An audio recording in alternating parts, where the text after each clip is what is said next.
xafiiska 2022. halgan iyo dadaal dheer kadib maanta waxaa soo gaartay meel aad ku haminaysaan waqti aad u dheer.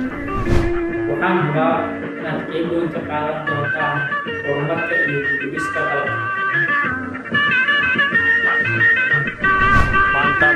maanta waa maalin weyna maanta waa magaceen bannaana maanta.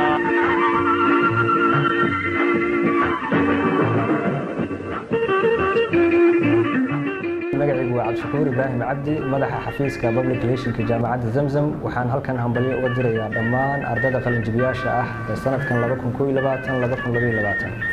waxaan ugu hambalyaynayaa dadaalkii dheeraa iyo halgankii dheeraa ee waxbarashada ahaa ee maanta soo gaaray inay digriigii koowaad gacanta ku dhigaan. waxaan farxadda reynta la wadaagayaa una hambalyaynayaa dhammaan ardayda kala duwan ee kasoo qalin bedelatay kulliyadaha kala duwan ee jaamacadda. waxaan idin leeyahay hambalyo hadafkii aad lahaydeen waad gaarteen. waxaan rajaynayaa in hadafo badan oo aad nolosha ka leedihiin aad gaari doontaan. hambalyo class 2022. halgan iyo dadaal dheer kadib maanta waxaa soo gaartay meel aad ku haminaysaan waqti dheer. waa idin jecelnahay, waxaan ku faraxsanahay inaad halkan soo gaarteen. waxaan rajaynaynaa in aad ugu shaqaysaan bulshada si dadnimo, daacad iyo damiir leh.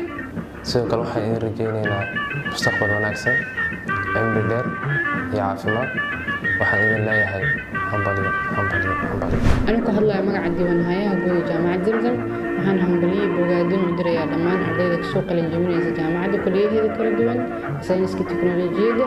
waxaan u rajaynayaa horumar ifaayo insha Allah. hambalyo class 2022. waxaan la qaybsanayaa farxadda ay maanta maaragtay miraheeda ay guranayaan. geedka markii la barbaariyo mirihiisa ayaa la gurtaa. ardada qalin jebinaysa sanadka cusub insha Allah tacaala waxaan rajaynaynaa inay guul iyo farxad iyo shaqo fiican kuwa imaan doonaan insha Allah tacaala ayagana saas iyo si ka fiican insha Allah. dhammaan ardayda sanadkan ka qalin jebinaya jaamacadda Zamzam waxaan leeyahay hambalyo, congratulation. horumar waan ayaa idin rajaynayaa.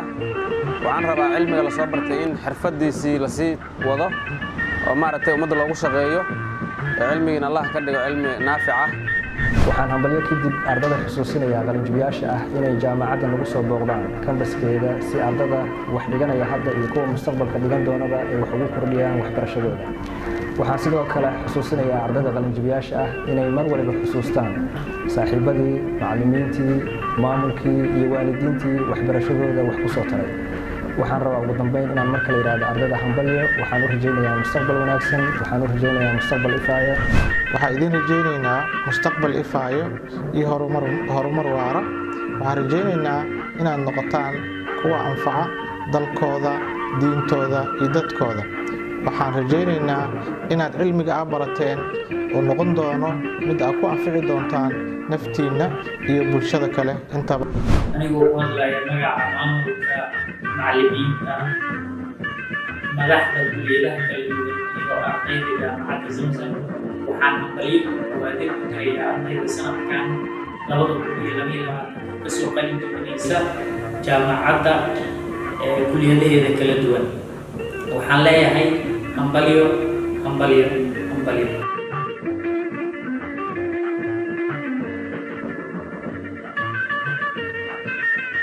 waxaan rabaa inaad qayb weyn ka qaadan doontaan horumarka iyo dib-u-dhiska dalka. waxaan rabaa inaad qayb weyn ka qaadan doontaan soo saarka iyo kobcinta dhaqaalaha waddanka. idinkoo isticmaalaya xirfadii iyo aqoontii aad ku kasbateen 4 sano ee aad daraasada ku jirteen ee jaamacadda Zamzam. waxaan idin leeyahay hambalyo.